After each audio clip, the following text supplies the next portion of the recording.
আসন্ন ADC village নির্বাচনকে সামনে রেখে ক্রমে পাল্লা ভারী হচ্ছে তিপ্রামথ দলে। শুক্রবার দুপুরে গণছড়া মহকুমার একটি বাঙালি অধ্যুষিত গ্রামে এক অনুষ্ঠানের মাধ্যমে 145 পরিবারের মোট 389 ভোটার বিভিন্ন দল ছেড়ে আনুষ্ঠানিকভাবে তিপ্রামথ দলে যোগদান করেছেন।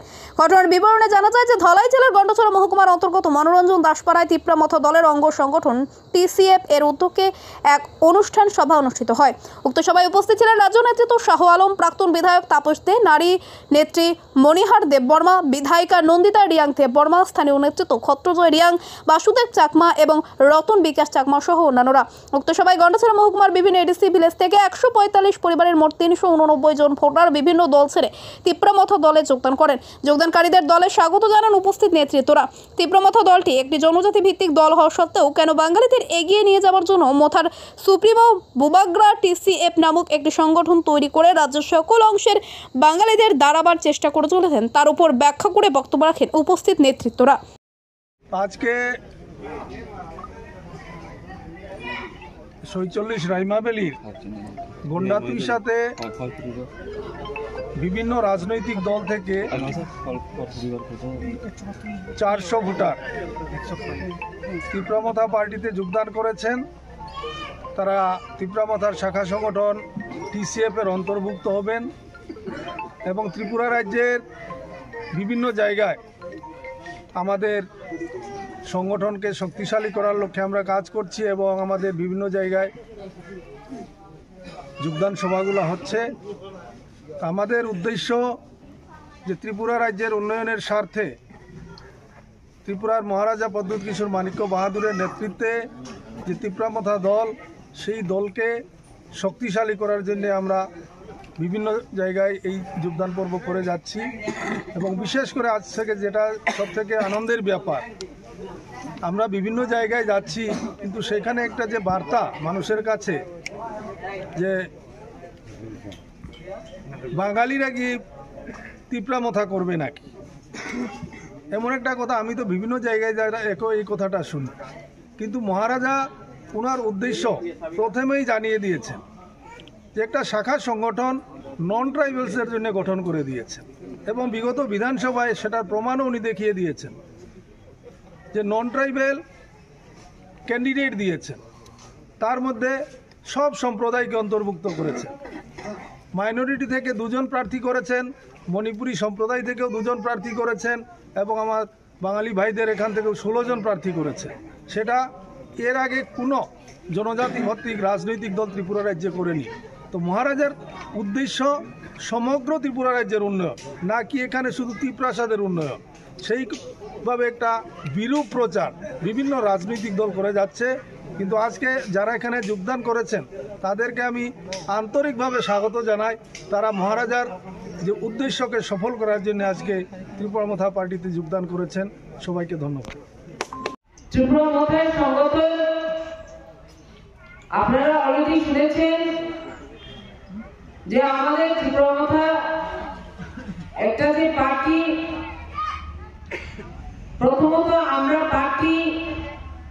প্রথমে আমরা দেখি আমাদের যারা পিছিয়ে পড়া মানুষ মানে আপনারা জানেন আমাদের ত্রিপুরা রাজ্যে 100% লোকের মধ্যে 80% লোক কিন্তু পিছিয়ে পড়া মানুষের মধ্যে আছে। শুধু আমাদের ST নয়, আপনারা বাঙালি অংশের মধ্যে আপনাদের অনেকটা সংগঠন মানে অনেকটা সম্প্রদায়ের মধ্যে ভাগ কমিউনিটি আছে।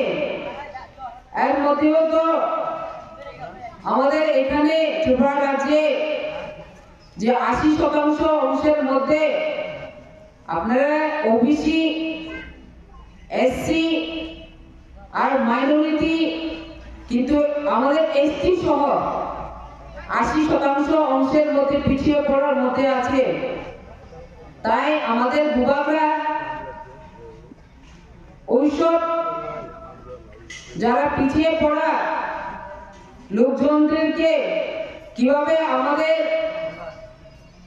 সারা ত্রিপুরা রাজ্যে আমাদের অধিকার, আমাদের অধিকার কিভাবে আদায় করতে হয়।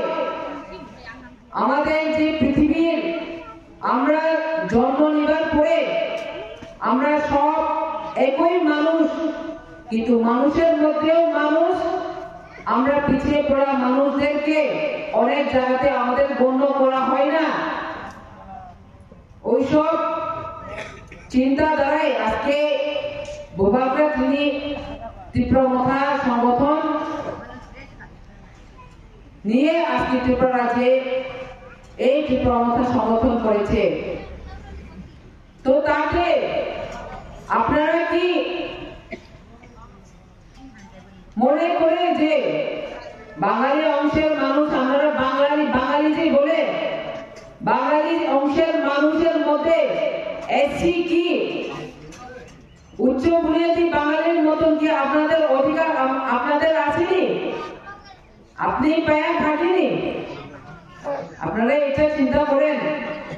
এখানে জাতির ধর্মের ভেদাভেদের কথা বলতে আমি চাই না, তবু অনেক জায়গাতে আমাদের পিছিয়ে পড়া মানুষদেরকে আমরা অনেক সমাজে বা ধর্মে বা রাজনৈতিক পলিটিক্যালিতে সব জায়গাতে আমাদের পিছিয়ে রাখা হয়। যে কোনো রাজনৈতিক দল বিভিন্ন শাখা সংগঠন থাকে। আমাদের তীব্রমথার শাখা সংগঠন কিসের জন্য যারা বিভিন্ন রাজনৈতিক দল সাম্প্রদায়িক বলে আখ্যায়িত করে থাকেন, তাদের উদ্দেশ্যে আমি বলছি, এবং আপনারা শুনুন, যদি সাম্প্রদায়িক হয়ে থাকে তাহলে টিসিএফ সংগঠন করার কোনো কারণ ছিল না। আমাদের টিসিএফ সংগঠনের মধ্যে যারা ওবিসি রয়েছে, যারা জেনারেল রয়েছে, যারা এসসি রয়েছে, বিভিন্ন সম্প্রদায় এসটি বাদে তারা টিসিএফ করতে পারে। তাহলে সেটাকে কি সাম্প্রদায়িক বললেন? সাম্প্রদায়িক যদি হয়ে থাকতো তাহলে টিসিএফ সংগঠন গড়তে হতো না। সেটা প্রথমে বুঝতে হবে। ত্রিপুরা সিটিজেন ফেডারেশন আজকে যারা ভালো কাজ করে তাদের পিছনে সুরাসুরি করে, যারা নিজেদের জন্য কাজ করে তাদেরকে কেউ দেখে না। যারা জনগণের জন্য সারা ত্রিপুরা রাজ্যের সাধারণ মানুষের জন্য যারা কাজ করে তাদের পিছনে কথা বলার জন্য অনেক লোক আছে।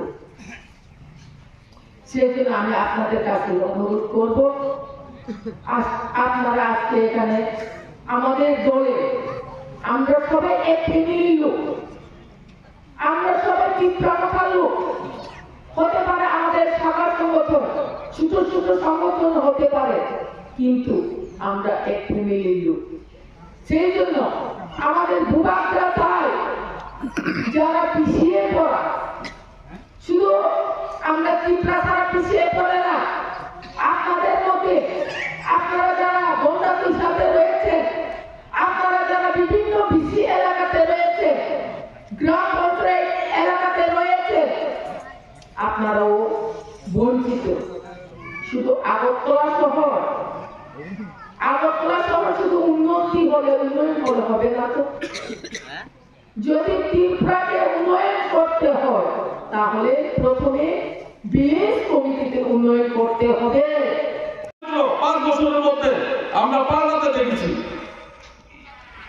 5 বছরের জন্য আপনার কাছে ভোট নিতে আসবে, তারপর আর দেখা পাবেন না, আবার ইলেকশনে আপনার কাছে আসবে ভোটের জন্য। আমরা দেখতে পাচ্ছি ত্রিপুরা রাজ্যের সমগ্র এরিয়ায়, সমগ্র অঞ্চলে এরকম একটা পরিস্থিতি চলছে। আমরা আমাদের জন্ম ত্রিপুরা রাজ্যে। তো আমি যে মেন মুদ্রা বলতে আসছিলাম যে আমাদের রাজ পরিবারকে এবং আমাদের মহারাজাকে যারা সাম্প্রদায়িক বলে, আমি তাদেরকে একটা কথাই বলতে চাই যে